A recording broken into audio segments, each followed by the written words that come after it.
Perfect picture के नए section जनमन की बात में आपका स्वागत है। मैं हूं प्रदीप श्रीवास्तव और ये प्रोग्राम जो जनमन की बात है वो भी खबरों से जुड़ा है, खबरों के विश्लेषण से जुड़ा है। बहुत से टीवी चैनल और वेब चैनल जो इस पर पहले से भी काम कर रहे हैं, अपने अपने तरीके से काम कर रहे हैं, अच्छा काम कर रहे हैं।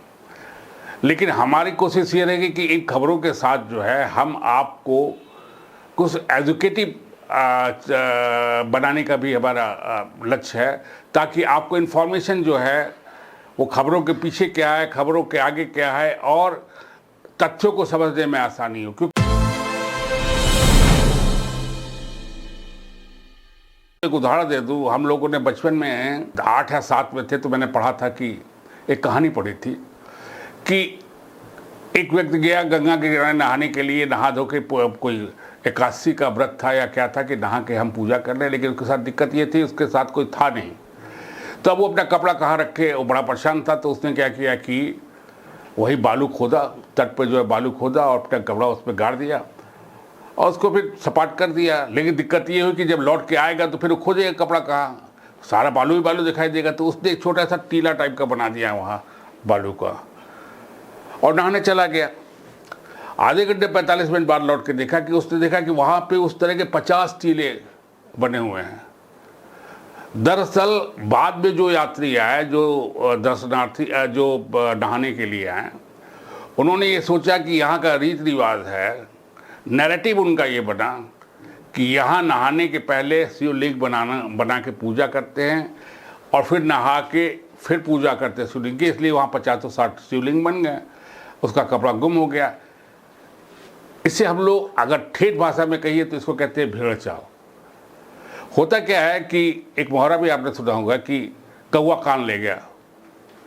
फैक्ट ये कि आपका कान अपनी जगह पर रहता है, कान कहीं जा नहीं सकता, लेकिन आप कौवे के पीछे भागते हैं। आज जो भी हो रहा है वो यही हो रहा है। कोई नैरेटिव बना के फेंक दिया जा रहा है, आप उस नैरेटिव के पीछे भाग रहे हैं। आप तथ्य नहीं देख रहे हैं कि है कि नहीं है। आपको याद होगा कुछ साल पहले 10 साल या 12 साल हुए, पूरे देश में गणेश की प्रतिमा को दूध पिला दी गई। वकील, डॉक्टर, पत्रकार, नेता, पढ़े लिखे लोग जाके दूध पिलाए। क्यों? क्योंकि मालूम नहीं था, हाँ भाई दूध पी रहे थे, प्रतिमा सोख रही थी दूध को। एक दो दिन बाद किसी फिजिक्स वाले ने ये बताया कि सरफेस टेंशन से ये है। उसने थ्योरी दी, उसने बताया, उसके पीछे का साइंस बताया कि पत्थर की प्रतिमा क्यों। तब सबको लगा हाँ भाई सरफेस टेंशन। तो वही मैं कह रहा हूँ कि अगर आपको वो तथ्य का ज्ञान नहीं होगा तो वो नैरेटिव में आपको बहरहाल आइए खबरों पे आते हैं। इस समय देश में जो सबसे बड़ा संकट जो हलचल है वो चुनावी खबरों को लेकर नहीं है। मैं नहीं मानता चुनावी खबरों को लेकर इतना हलचल है या चुनाव को लेकर हलचल, जबकि कर्नाटक के चुनाव अभी आने वाले हैं।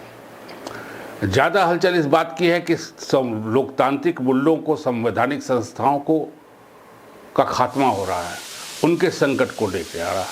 और चिंता वाजिब है, ये चिंता हर पढ़ा लिखा आदमी, हर समझदार आदमी कर सकता है। लेकिन मैं सबसे बड़ी चिंता मेरे लिए इससे भी ज़्यादा ये है, वो चिंता मीडिया को लेके है।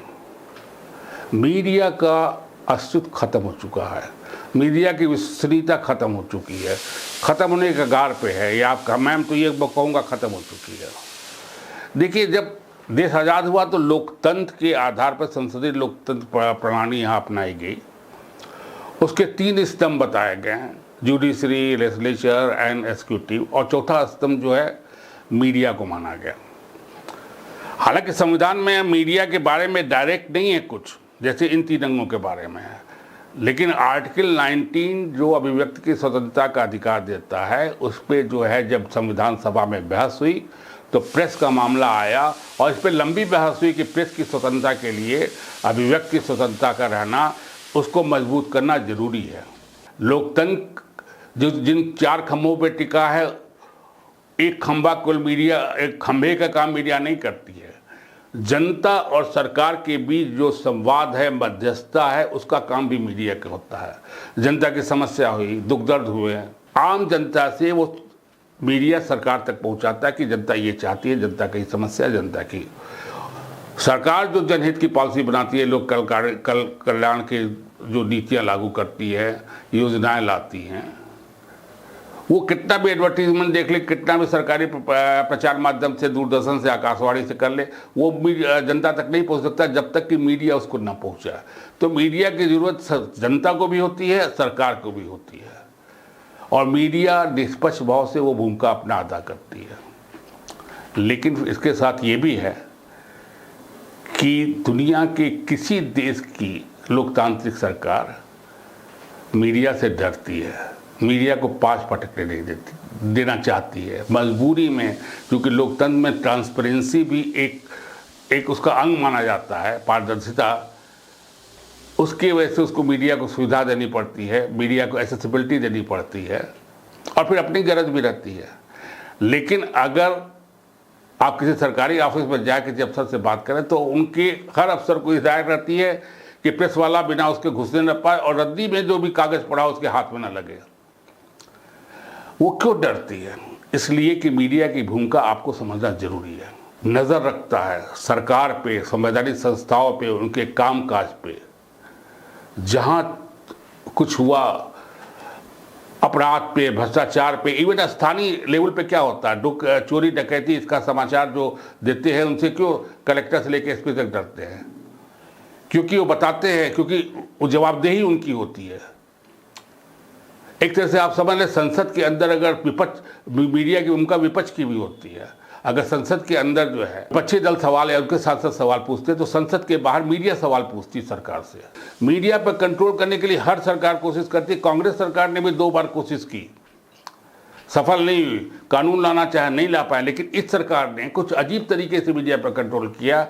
वो कुछ ऐसा ही था, न रहेगी बांस न बजेगी बांसुरी। मीडिया के स्वामित्व पे पहले हमला हुआ। मीडिया के जो व्यापारी दोस्त थे, उनके जरिए 70 से 80% मीडिया, जो मेन मीडिया है, उनका स्वामित्व जो है इन व्यापारियों के हाथ में चला गया, जिन्हें लोग आजकल कुछ लोग या विपक्षी दल जो है दोस्त बताते हैं, प्रधानमंत्री का या सरकार का दोस्त बनाते हैं, उनके हाथ में चला गया। दूसरे मीडिया पर वो उपाय भी लागू किए गए जिनसे कि विपक्षी दल के नेताओं को, विपक्षी दलों को घुटने टेकने पर मजबूर हुआ। ईडी, सीबीआई वगैरह वगैरह, आप बहुत खबर पढ़े हुए हैं। राजस्थान का एक बहुत बड़ा पेपर था, उसके साथ क्या हुआ, लखनऊ के पेपर के साथ हुआ, कई पत्रकारों के साथ क्या हुआ। तीसरी चीज़ जो हुई वो ये हुई कि जिस तरह समाज में एक वर्टिकल लाइन से पूरा बंटवारा कर दिया गया, एकदम 2 भाग में बांटा गया, उसी तरह मीडिया को भी 2 भाग में बांट दिया गया है। एक गोदी मीडिया और दूसरे लुटियन जोन्स का मीडिया कहलाने लगा, टुकड़े टुकड़े गैंग वाले मीडिया। मध्य का जो खबरों को लेके मध्य मार्ग बचा ही नहीं है। कबीर और बुद्ध के देश में जिन्होंने मध्य मार्ग का रास्ता देखा, वो मध्य मार्ग अब नहीं बचा है सोसाइटी में, मीडिया में, कहीं भी। या तो आप उस तरफ हैं या तो आप इस तरफ हैं, और ये बहुत ही खतरनाक पोजीशन है। कई लोग, आम जनता के लोग पूछते हैं कि भाई सरकार तो अच्छा काम करती है, उसके बारे में क्यों नहीं घटा के बुराई ही क्यों मीडिया करती है, पीछे ही क्यों लगी रहती है, चमचा है। चमचा हमेशा सत्ता के होते हैं, पावर के होते हैं, जहाँ पैसा रहता है वहाँ होते हैं। चमचागिरी क्यों करता है आदमी? लाभ के लिए। लाभ किससे मिलेगा आपको? सत्ता से मिलेगा, पावर से मिलेगा। विपक्षी दलों से क्या आपको मिलेगा? एक कहावत है ना, नंगी नहाए क्या निचोड़े क्या। मीडिया सरकार की वाहवाही कर रहा है, गुणगान कर रहा है, तो मैं आपके सामने स्पष्ट रूप में पूरी जिम्मेदारी से कह सकता हूँ, 35 साल का मुझे जर्नलिज्म का अनुभव है। और वो जर्नलिज्म ऐसा नहीं है कि मैं किसी केबिन में बैठ के किया हूँ, डेस्क के पीछे बैठ के किया हूँ, बाइट लेके किया हूँ। मैं सड़क पे, मैं प्रिंट मीडिया अकादमी था, सड़क पे घूम के किया हूँ। आप ये समझ लिए, अगर मीडिया गुणगान कर रही है, वाहवाही कर रही है, विपक्ष से, सरकार से क्वेश्चन पूछने की जगह विपक्ष से क्वेश्चन पूछ रही है, तो मीडिया न्यूट्रल नहीं है, वो कहीं न कहीं दबी है, बिकी है, जो भी आप चाहे कह लें। 15-20 साल पहले कांग्रेस के एक मंत्री थे, उन्होंने मुझसे कहा कि प्रदीप जी, आप लोग जनसत्ता में केवल सरकार के खिलाफ खबर करते हो, केवल हमारे यहाँ हमला करते हो, हम लोग अच्छा काम भी तो करते हैं, उसको क्यों नहीं आज जो आपके मन में क्वेश्चन होता है। उन्होंने वहाँ से पूछा था सीधे, तो मैंने उनसे कहा था कि ऐसा है सर कि आप अपने कामकाज के बखान के लिए, बड़ाई के लिए अरबों रुपया खर्च करते हैं। आप प्रेस कॉन्फ्रेंस करते हैं, आप लाखों रुपए को एडवर्टीजमेंट देते हैं, आप हर मंत्रालय हर साल एनुअल रिपोर्ट छापता है जिसमें आप वाहवाही बखान करते हैं। इसके अलावा हम आप जो प्रेस कॉन्फ्रेंस कहते हैं अपनी मंत्रालय की उपलब्धियां, सरकार की नीतियां, वो तो छापते ही हैं, लेकिन हमारी नज़र तो इस पर रहती है कि कब आप फिसले और हम आपको लपके, क्योंकि हमारी ड्यूटी ये है कि जनता को बताना कि आप वहाँ उठाकर लगाए। और एक मैं और बता दूं ताकि आपको समझ में आ जाए ठीक से कि मीडिया, ये मुझे मेरे संपादक प्रभाष जोशी जी ने सिखाया था। 91-92 की बात है, नरसिंह राव सरकार थी, उसके मंत्री के खिलाफ हमारे यहाँ मेरी खबर छपी, बॉटम, फर्स्ट पेज बॉटम। तस्कर फर्म के पीठ पे मंत्री का हाथ। 5 केस में वो स्टोरी गई थी जनसत्ता में। पहले केस छपते संपादक के यहाँ से बुलावा आया, प्रभाष जी के यहाँ मैं लपका गया। हम लोग समय नौजवान थे और जनसत्ता ऐसी ट्रेनिंग देता था कि डर नहीं रहता था। निर्भीक होकर संपादक के कमरे में गए, फाइल हाथ में लिए, सारे सबूत थे उसमें। उन्होंने कहा कि पंडित जी, सुबह वो जो जिस मंत्री के खिलाफ आपने लिखे वो हमारे मित्र हैं, 3 बार फ़ोन आ चुका है सुबह से। हमने कहा मेरे पास सबूत है सर। तुरंत मैंने उनको सबूत पकड़ाया, उन्होंने पढ़ा, आधा 10 मिनट लगाया और उन्होंने कहा कि नहीं, आपके पास सबूत तो है। अच्छा ये बताइए कि आप इनके खिलाफ खबर क्यों लिख रहे हैं? अब मैंने पत्रकारिता को कोर्स नहीं किया था, मुझे डिक्टेशन नहीं पता थी, चुप रहा। उन्होंने जो बताया वो समझिए कि वही मीडिया का रोल है। उन्होंने कहा कि इसलिए कि वो आपके व्यक्तिगत दुश्मन नहीं हैं, वो सार्वजनिक संपत्ति के कस्टोडियन हैं, पब्लिक इंटरेस्ट के लिए वो है। आपका कंसर्न उनसे नहीं, पब्लिक से है, सार्वजनिक संपत्ति से है, इसलिए आप उनके खिलाफ खबर लिखे हैं। क्लियर था मामला। फिर जाने के पहले उन्होंने हमसे कहा कि उस मंत्री से आपके कोई व्यक्तिगत दुश्मनी नहीं है। हमने कहा नहीं। तो उन्होंने कहा भैया उनसे बात क्यों नहीं कर लेते? वो एथिक्स था, आप जिसके खिलाफ आरोप लगा रहे हैं उससे बात करना चाहिए। और नहीं, उन्होंने हमको समझाया अगर नहीं बात करते हैं, मैं 1 साल पहले जनसत्ता में आया था, उस समय प्रोबेशन में था एक तरह से, अगर नहीं बात करते तो आप लिख दीजिए कि उन्होंने बात करने से मना कर दिया। और बाहर निकलने लगे तो फिर एक आवाज़ लगाई, डरिएगा मत, जम के लिखिए। 4 केस में मेरी स्टोरी गई। ये मीडिया थी, ये पत्रकारिता थी। और अब सरकार जो कह रही है, शाम को 5 बजे जहाँ फ़ोन पहुँच रहा है हर जगह, हेडिंग ये लगानी है, वो हेडिंग सब लगा रहे हैं। कितने मामले आए आप याद कीजिए कि क्या कांग्रेस ने कोशिश नहीं की? कांग्रेस सरकार ने जीप घोटाला, मुद्रा कांड, इमरजेंसी की जातियाँ, नागरवाला कांड, बोफोर्स, ये सब कहाँ से आपको पता चला? मीडिया से पता चला। और अब राफेल आया चला गया, हिंडनबर्ग की रिपोर्ट आई चली गई। और लेटेस्ट मामला बता दें, 3 जगह गवर्नर रह चुके सतपाल मलिक। उन्होंने जो बोला है, हंगामा हो सकता था उस पर, देश हिल सकता था उस पर। पुलवामा का मामला था, 40 जवानों की जान गई है। और कहने वाला कौन है? जो उस समय इंचार्ज था वहाँ का, उस प्रदेश का। हुआ क्या? हम मीडिया अतीक अहमद के पीछे भागती रही। किसके कहने पे? 1 महीने से अतीक अहमद के पीछे भागती रही। वो पेशाब करने कैसे जा रहा है, वो कैसे कहाँ जा रहा है, ये किसके उससे हो रहा है, कौन घुमा रहा है ये? तो इसलिए मैंने मीडिया के बारे में इसलिए इतना बोला कि मीडिया के बारे में और मीडिया की वो है, आप भ्रम में मत रहिए। आप तथ्यों को जानिए। तथ्यों को जानिएगा तो फिर आपको किसी नैरेटिव के पीछे, अब 10 नैरेटिव जो 50 साल में नैरेटिव नहीं है, आप 5-7 साल में कई नैरेटिव देख चुके हैं। राष्ट्रवाद की नई परिभाषा, कई मिथ सुन चुके, घड़ियाल से लड़ना, ये लड़ना, वो। विश्व गुरु एक DK बरुआ ने 71 में कहा था, India is Indira, Indira is India. किसी ने उसे टेकअप नहीं किया। लेकिन आज हम अपने प्रधानमंत्री को विश्व गुरु बना दिए हैं।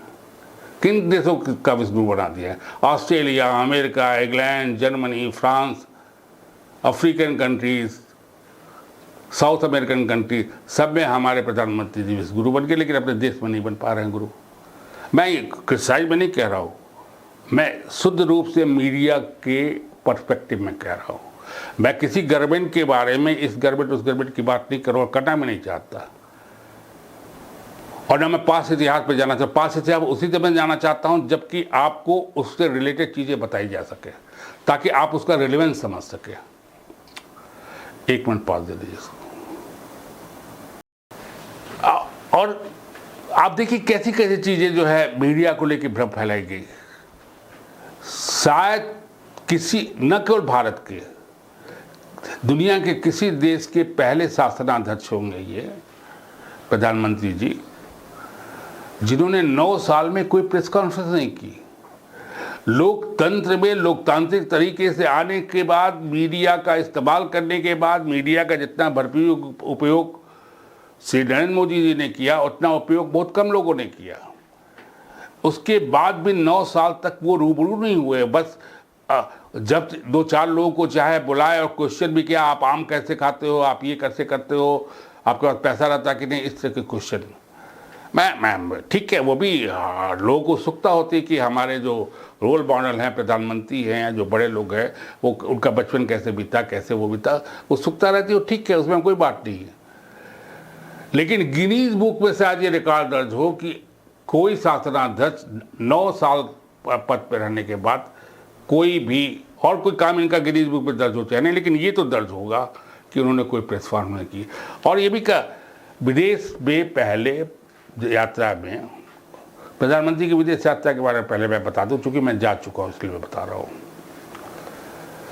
प्रधानमंत्री विदेश यात्रा करते हैं चार्टर प्लेन से, A1 उसका नाम रहता है।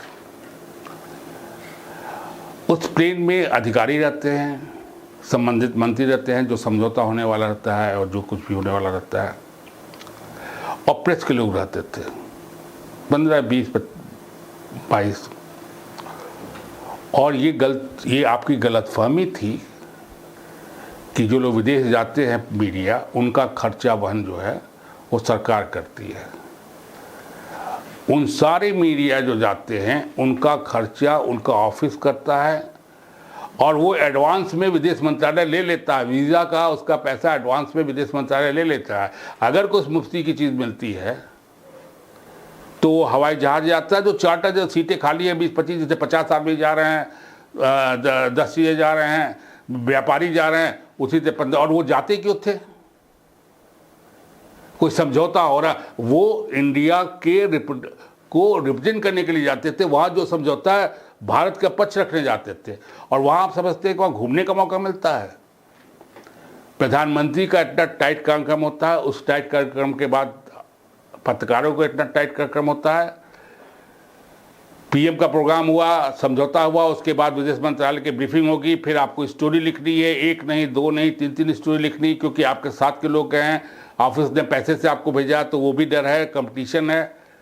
एक रत्ती भी घूमने का मौका नहीं मिलता। मैं जर्मनी ताशकंद के टूर पे प्रधानमंत्री मनमोहन सिंह के साथ गया था, और मैंने यही पाया वहाँ पे।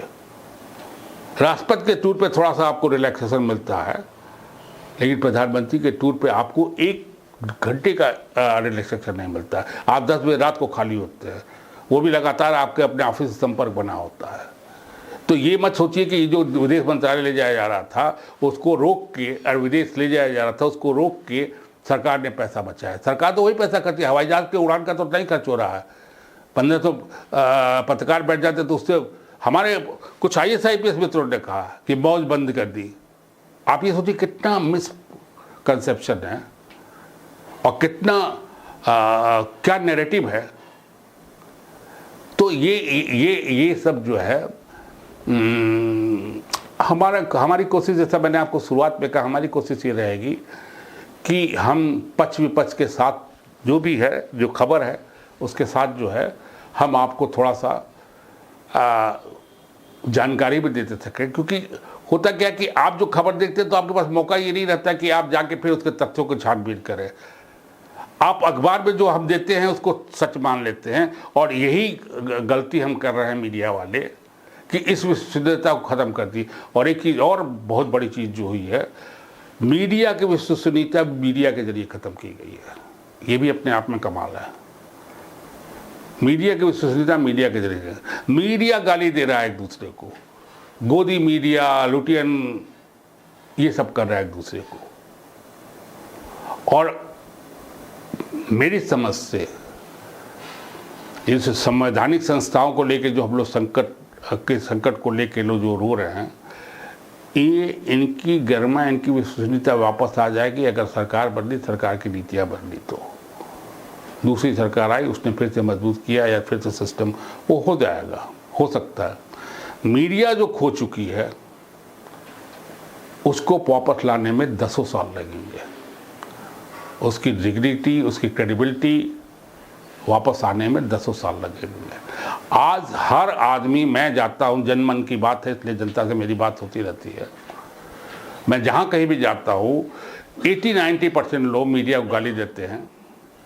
ये कहते हैं कि साहब 3 साल से मैंने टीवी देखना बंद कर दिया, अखबार मंगाना बंद कर दिया। एक मीडिया है जो कुछ प्रायोजित भी कर रहा है लेकिन सही जानकारी भी दे रहा है, जिसकी वजह से कुछ मेरा मानना है इतने अनुभव के बाद कि जिसकी वजह से पत्रकारिता कुछ बची हुई है, वो है सोशल मीडिया के जरिए। वो उन पत्रकारों के लिए जरिए जो गाँव में गमछा लगा के मोबाइल से रिपोर्टिंग कर रहे हैं।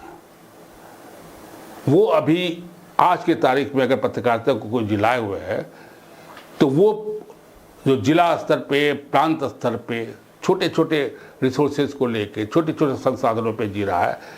और ये जो बड़े बड़े पैकेज लेके बैठे हुए हैं, इसमें आप पता कर लीजिए, इनमें वो लोग हैं जिन्होंने जिंदगी में कभी पत्रकारिता नहीं की। उनमें से वो भी हैं जिन पे दलाली का मुकदमा चल रहा है। इन लोगों ने मीडिया को खत्म कर दिया है। तो आप खबर और खबर के तथ्यों पे जाए, आप नैरेटिव पे, अफवाह, फैक्ट और अफवाह पे क्या अंतर है, इस पे ध्यान रखें आप। यही आपसे गुजारिश थे। हाँ, चलते चलते एक चीज़ और मैं आपसे बता दूं, मैंने कहा था जानकारी दूंगा। ये लुटियन जोन्स आप 4-5 साल से सुन रहे होंगे बहुत। ये लुटियन जोन्स है क्या? लुटियन जोन्स के बारे में न किसी ब्रिटिश इतिहासकार ने, न इंडियन इतिहासकार ने कहीं कोई उल्लेख नहीं किया। लुटियन जोन्स नाम की कोई चीज़ दिल्ली में नहीं है। लुटियन, एडवर्ड लुटियन और बेकर 2 महान भाव आर्किटेक्ट थे। 1912 में जब राजधानी कलकत्ता से यहाँ, तो उनको बनाने का जिम्मा दिया गया।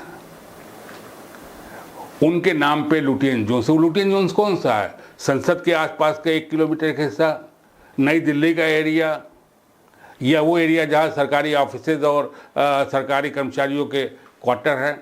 लुटियन जोन्स नाम की कोई चीज़ नहीं है। ये भी एक जुमला है जो इस सरकार के समय सामने है। आपको अगर पता लगे कि कोई लुटियन जोन्स नाम की चीज़ है, कहीं आप पढ़े हों, तो आप बताइए। और एक चीज़ और निवेदन है कि आपको लगे कहीं भी कुछ कि हाँ इस चीज़ पे होना चाहिए, एनालिसिस होनी चाहिए, या कहीं कमी लगे, तो आप हमें ज़रूर सूचित करें। धन्यवाद। फिर अगले एपिसोड में आपसे मिलेंगे। नमस्कार।